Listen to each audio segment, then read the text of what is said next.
अपनी कुटिया में बैठ करके कीर्तन गाते, पद बना बना करके रचना करते।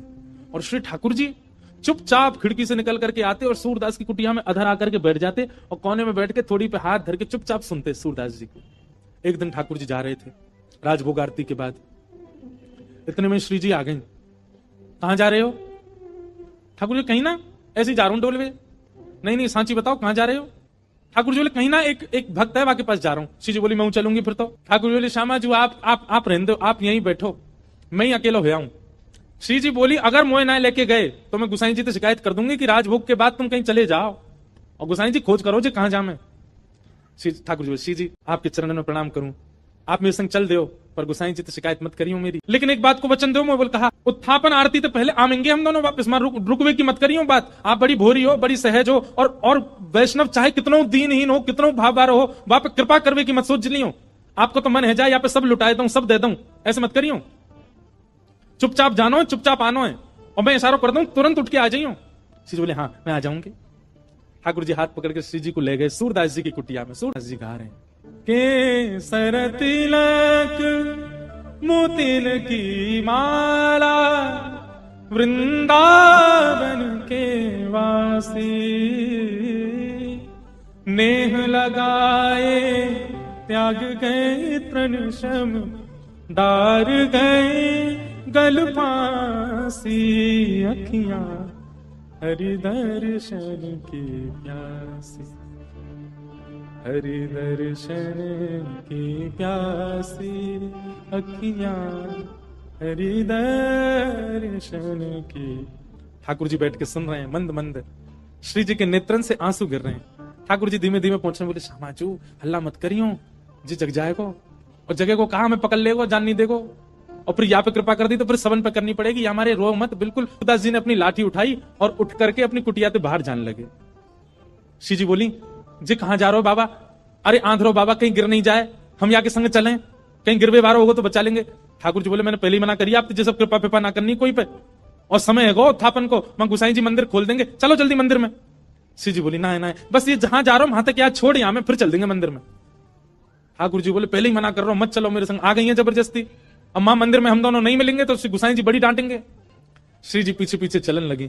चलते चलते सूरदास जी भी वहां गए जहां गहरो गड्ढा। सूरदास जी जैसे ही गड्ढा की ओर जाने लगे, श्री जी बोली अरे देखो श्याम सुंदर जी गिर जाएगो बाबा, गड्ढा में गिर जाएगो, या के माथे में लग जाएगी, हाथ पांव में लग, या को पकड़ लो रोक लो। अब यहाँ तो किशोरी जी जा रही है बचावे, तब तक सूरदास जी कूद ही गए, और कूदते अरे भैया, अरे कन्हैया, अरे लाला, अरे भैया कोई काम को सुनना हो तो नहीं देखियो, अरे मैं आंधरो गिर गऊं कुआ में, अरे भैया मैं यहाँ से बचाई लियो। श्री जी बोले ठाकुर जी या तो इनको बाहर निकालो नहीं तो मैं आपसे कट्टी आ जाऊंगी। ठाकुर जी बोले श्यामाचू मैं यही माने ना लेके आऊं आपको संग में, नेक में ही पिघल जाए, नेक में ही दया आ जाए आपके चित्त में ना, या को निकाल दो फिर कभी ना कहूंगी, या को बस बाहर निकाल के हम दोनों भाग जाएंगे यहाँ से। ठाकुर जी ने ऊपर से झांक के देखी खूब गहरो। ठाकुर जी बोले कैसे निकालूं?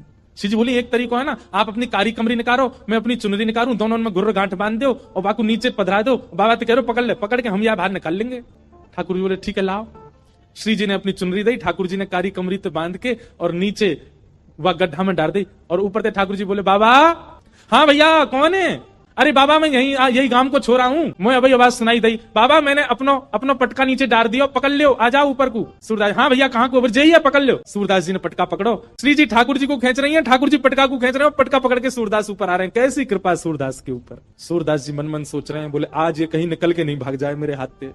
सूरदास जी जैसे ही बाहर आए, बाहर आते सूरदास जी ने ऐसा नाटक किया जैसे उन्हें ठोकर लग गई, और ठोकर लगते ही जैसे ही गिरन लगे ठाकुर जी की ओर, ठाकुर जी तो किनारे आ गए, श्री जी के चरणन में जाके गिरे सीधे, और चरण पकड़ लिए कस के।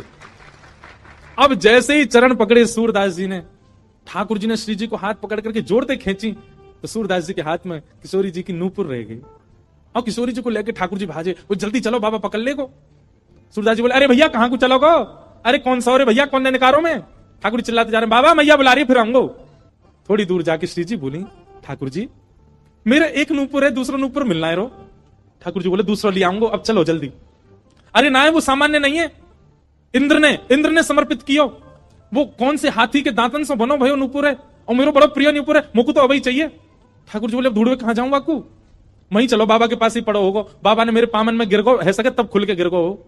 ठाकुर जी लौट के आए, ठाकुर जी कहे बाबा अरे भैया तू आगो, अरे मैं जो कह रहा हूँ मेरी एक सखी आई संग में, बा को नूपुर यहीं गिर गो। आपने देखो सूरदास जी अपने बगल में दबा के बैठे। सूरदास जी बोले ना लाला मैंने तो ना देखो। बाबा आपके हाथ में लगता रहो बगल में, जी तो है मेरी सखी को नूपुर। अच्छा जे बोले हाँ ये, अरे जे तुम अभी अभी मिलो यहाँ पे। बाबा दे दो ना, ये मेरी सखी को नूपुर है। लाला जे नूपुर अगर मैंने तोय दे दियो और कहीं बाद में कोई सखी वास्तव में आके मुझे बोली बाबा मेरे नूपुर देखो का, मैं कैसे पहचानू कि वो सखी तेरे संग है? मेरे पास आंख तो है ना, मुझे दिख तो रोना है। तो बाबा हम कहते नहीं कि नूपुर हमारा, बोले कहवे तो क्या होवे, एक नूपुर मेरे पास है तो निश्चित है दूसरा तुम्हारे पास ही होगा। दूसरे नूपुर की पहचान करा तो पहले दे दूंगा।